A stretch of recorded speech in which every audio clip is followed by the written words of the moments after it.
guys, welcome back to Tupike African YouTube channel, where nothing tastes better than home food. So on today's episode, we'll be making githeri at the comfort of our home. So these are the ingredients. We have red onions and then tomatoes. Then we also have some green pepper, and then we also have some carrots, grated carrots, and ginger and garlic. Our must-have couple, okay? Yes, and then we also have some cube seasoning. So we're going to start by heating up the sufuria. Never forget that step. And then we're going to also add in some oil. The oil is only enough to cook the onions, okay? So we cook the onions, we let them saute, and then as you can see, we've already obtained the perfect caramelized color. And then you also add in our perfect couple, which is ginger and garlic at that point.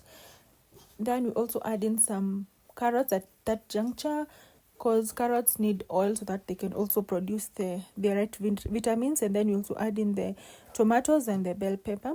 And then at this juncture, remember, add in your beef or chicken seasoning at this juncture, because this is when they're going to taste better and you're going to avoid things like heartburn.